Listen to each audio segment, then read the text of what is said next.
Let's speak to another former great world champion, Naseem Hamed. Naz, good morning to you. Good morning. You saw the fight. What was your verdict? My verdict is he boxed absolutely brilliant in regards of coming through a very, very hard fight. For me, he's my brother before a fellow fighter, and I don't wish upon him any more bouts like that.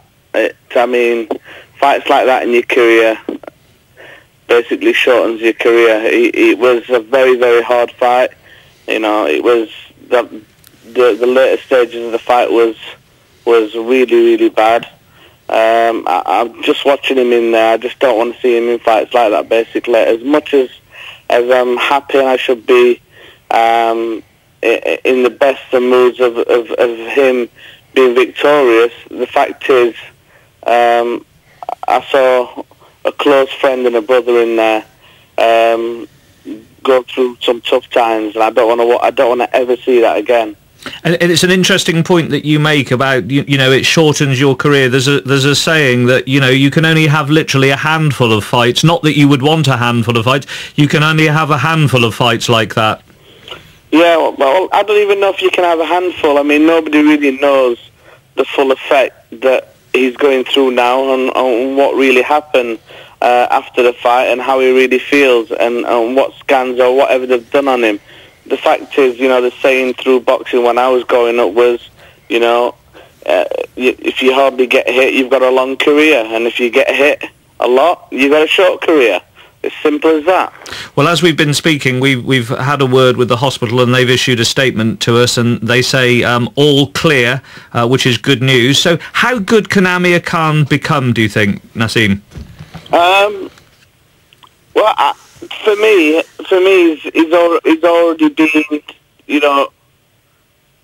a brilliant fighter, a great fighter. I mean, the one blip on his career is one blip. He suffered and he paid the price, and basically he came back unbelievably. But the fact that you can see him now, and his whole career just changed the way it did, and then go to Vegas and pull out the performance of his life against a really, really tough guy, a guy that's basically a very concussive puncher.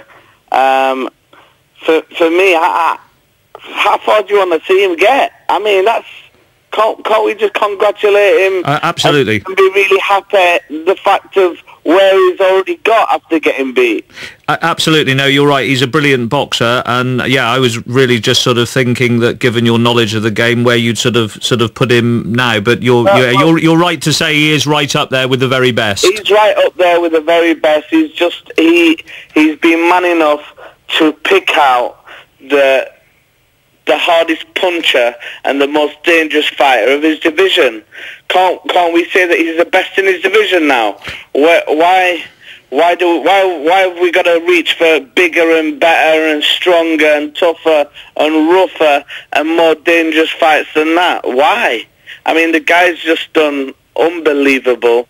He deserves, I don't know, he must have a heart as big as a bucket of gold, and two hearts, in fact. I mean, that 10th round, to get past that 10th round to the 12th, to be honest, I don't know how he did it. No, it was a brave performance. Listen, we've got a couple of minutes before the news, so I just want to ask you a couple of questions about you. How much do you miss boxing? I mean, you went right to the top. You achieved greatness in the sport. How much do you miss it?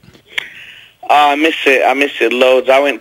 Thank God I went to dizzy heights in the sport of boxing, and it was unbelievable. But what can I say? I miss it every day, but I had a great run. I was 10 years as a professional.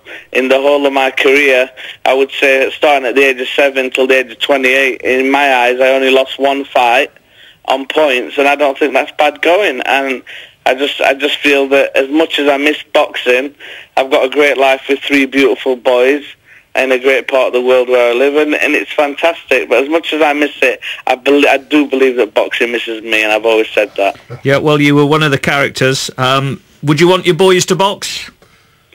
No, I don't think they've got no reason to box, or anybody in my family, simply because I just think I've done enough boxing for all of the generations to come. Sensible. What do you do now? What's a typical day for you? When you wake up tomorrow morning, what you got planned for the day? To be honest, I just chill, you know. There's meetings on different stuff and different projects. I've got to get on a flight hopefully soon to Dubai, and I do a bit of flying around the world. And now, obviously, I'm a manager in boxing, and I'm hopefully gonna check out the latest talent that's going to be coming up from the amateurs, and I'd like to basically inspire a lot of kids coming into the game as an amateur to a professional, and get them while they're quite young and really put a great input into them, and hopefully one day soon enough promoting. I don't think anybody can promote a fight the way I can and what I know about boxing, so hopefully if the crown comes down from Frank Warren to me, I'd be very, very happy to take it. Well, you might have to wait for Frank to hand it over. He celebrated 30 years, but I suspect you might make a decent promoter one day. You were a good boxer. Thanks for coming on the programme and giving us your views. Enjoy your Sunday. Thank you. Cheers. Prince Naseem Hamed. The sort of guy that would once join the Royal Navy so the world can see him. Amir Khan. He did really well, and Naseem Hamed's right to say, isn't he, that it was a brilliant performance. There's an irony, isn't there, in the fact that, you know, that 9th and 10th round was so obviously damaging to him, and yet that's what the Americans want to see. They like those all-action fights, and that could well enhance his standing in their eyes. But you don't want too many of those, do you? Not too many.